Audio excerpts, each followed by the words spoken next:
evening, everyone. I'm Bill Ritter. And I'm Liz Cho. And here is the very latest right now. 21-year-old Quazi Ahsan Nafis, a Bangladeshi living in Queens, making his first appearance in court just a short time ago and now charged with plotting to blow up the Federal Reserve and saying he wanted to kill President Obama. Federal prosecutors say he parked a van filled with what he believed was a 1,000-pound bomb outside the Federal Reserve building on Liberty Street this morning. But the bomb was not real, not made of ammonium nitrate, no real detonator. It was instead built by federal agents as part of an undercover sting. Authorities claim the public was never in danger. We have a team of reporters covering this big story tonight. We're going to begin our coverage with Eyewitness News reporter Jim Dolan. He's at the federal courthouse in downtown Brooklyn, where the suspect was just arraigned. Jim. Quazi Ahsan Nafis was arraigned just moments ago, Bill. He did not enter a plea. No plea was required of him. Nafis is in a world of trouble right now, as you would imagine. He is a suspect in a credible terrorist plot against this city and against, in fact, this country. In court today, he wore a brown shirt, black pants. He was arraigned on the complaint, basically charges of attempting to use a weapon of mass destruction and providing material support to a terrorist organization, specifically Al-Qaeda. So who is Quazi Ahsan Nafis? He was born and raised in Bangladesh, came to this country in January of this year. He used his early months. He came here specifically to commit a terrorist attack on American soil, according to the feds. He recruited potential accomplices to that end. He told them he had connections to Al-Qaeda. We'll talk about those possible connections in just a moment, but we do know that one of those recruits ended up being an FBI informant. They did consider various targets, perhaps the New York Stock Exchange or an attack on a high-ranking U.S. official, even the president, but they decided in the end on the Federal Reserve. Why? Because Nafis believed to destroy America, the most efficient way is to attack the American economy. Now, prosecutors referred to Nafis's alleged terrorist links today as, quote, aspirational, and in this case that may mean fictional because they could find no established links between this man and any other terrorist organization in this country or elsewhere. The feds tried today to get him to give them information about other possible plots going on in this country. He refused to give any information. It's not altogether clear he had any information to give. In the end, they arrested him, and he was arraigned just a short while ago. Reporting live from Brooklyn, Jim Dolan, Channel 7 Eyewitness News. Jim, thank you. The question now, was Quazi Nafis capable of pulling this off? That question certainly going to be front and center in this case. This was a federal undercover sting operation. Authorities providing what Nafis thought was a bomb. It's a complicated case. Our investigative reporter Jim Hoffer sorting out the details. Jim? Bill and Liz, this marks the 15th plot against New York City since 9/11, and like most of the other ones before, this one is thwarted by an undercover sting operation.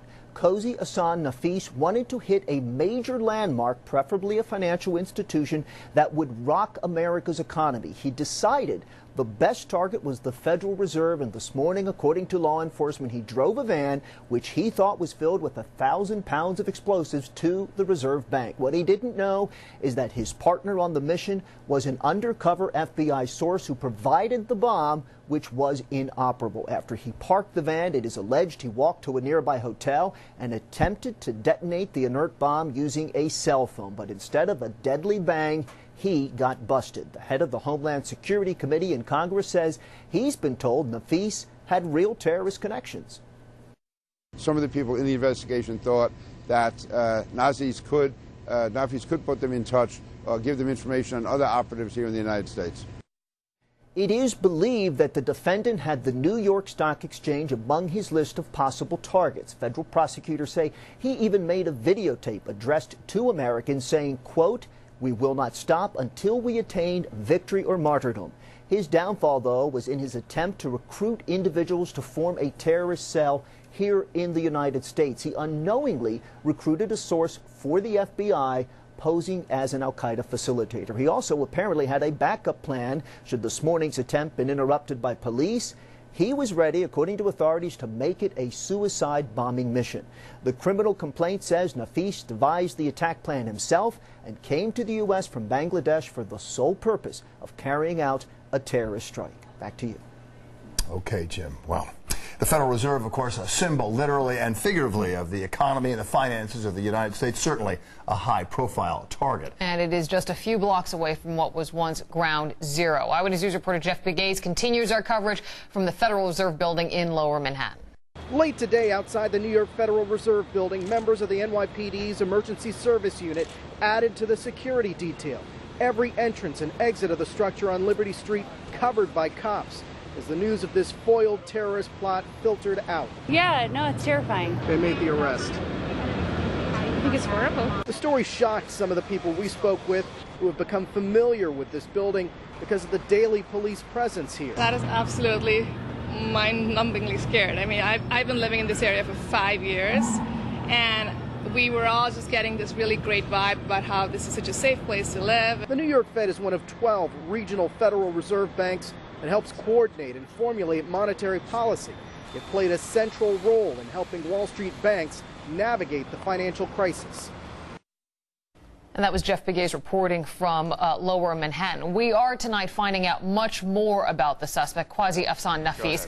Just 21 years old. He's been here in New York since January from Bangladesh. He lived right down there in the Jamaica section of Queens. Our eyewitness reporter Kristen Thorne near his home there talking to neighbors tonight. Kristen?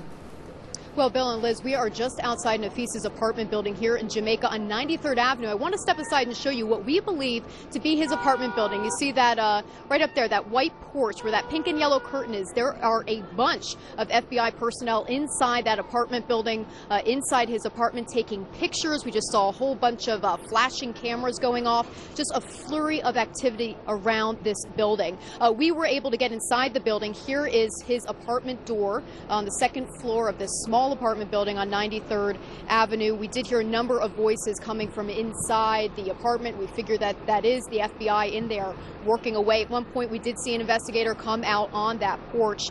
Now, we're told by people who live in that building that Nafis has lived there for about the past month or two. So if you got back here or came to the United States, I should say, in January on a student visa, where he was up to that point is still unclear. But people here say, you know, they didn't really know him, saw him going in and out of the building, but they knew something was up when they saw the FBI flooding the apartment building. I was scared. What happened is I saw he was banging my bell too. I was taking shower that time, and I told my wife I have a kid, so then I saw someone is open the door from the other floor. And here we're showing you see that van right there. That is an FBI van. They just pulled up there, and we saw a number of gentlemen dressed up going into the building. So still a lot of activity going on around here. I also want to add that here in the community, this is a large Bangladesh community. So Nafis being from Bangladesh, there is a feeling here that people are very disturbed. You know, they say they come here to the United States to make themselves better. They're worried that this sort of news out there may be bad for them, and so there is a lot of concern among this neighborhood. For now, we are live in Jamaica, Queens. Kristen Thorne, Channel 7 Eyewitness News. Yeah, certainly understandable. All communities worry about backlash at a time like this. Kristen, thank you very much. We do want to get some reaction right now from New York's senior U.S. Senator Charles Schumer. He joins us from Midtown Manhattan. Senator, good evening. It's Bill and Liz. How are you? Hi, Bill. Hi, Liz. First, let us get your reaction to this news, the arrest of this al-Qaeda sympathizer and the plot to blow up the Federal Reserve. Well, the bottom line is that our FBI and our law enforcement, our NYPD as well, have gotten so much better at this. They find the terrorists long before they strike, and they're able to follow their actions. We're much better at listening into the terrorists. We're much better at plotting and finding them. And remember, if they've been listening into this guy for several months, they know everyone he's talked to. And that helps them understand who else might be trying to do these things. You have been briefed on the sting that happened this morning. Any indication that he recruited others, or do we strongly believe right now that he was acting alone? He was acting alone. He was inspired by the radical Islamic fundamentalists like al-Qaeda. In other words, he listened to them, and they rant and go on the radio and online and all of that and exhort people to do these things. But he was not directed by them in any way. He's a lone wolf. And it's a good question, Liz, because that's the new wave of terrorism. We've done a very good job at weakening al-Qaeda itself, and they're not as capable as they used to be. But there are all these individuals out there who are, if you will, inspired in a very bad way by them. The good news is most of these folks, like this man, are not very proficient. They're not very good at it, the way the original people who flew into the towers, they were very proficient. On the other hand, there are more of them, and you got to be vigilant because they pop up in different places that you might not expect. And it raises a good question, Senator. I mean, there's just one person, but one person can do a lot of damage. And the big question we're asking here is, you know, would this man have had the resources and wherewithal to actually blow up anything if the feds hadn't got involved, had not gotten involved with this undercover sting operation? Right, but the informant who got involved knew what this guy was up to and went up to him. The computers we have, the satellites we have are amazing. And so they can listen to 10,000 people and trace every phone call and email they make, and then trace the phone calls and emails of all the people they've talked to. So we're much, much better at figuring out who might be up to bad things. But there are many more of them, as these lone wolves are. All right. U.S. Senator Charles Schumer, we appreciate you taking the time to talk to us this evening. We'll certainly be talking about this throughout the evening. Thanks. Thank you. And we're going to continue to follow developments in the terror plot arrest and bring you new information as soon as we get it. We are expecting a news conference with Police Commissioner Ray Kelly. That's supposed to happen at some point in the next hour or so. We'll also have the latest at 7 Online, our homepage. Bill has written about this alleged plot on his blog, Behind the News. And we're going to have any new developments in the case tonight on Eyewitness News at 11.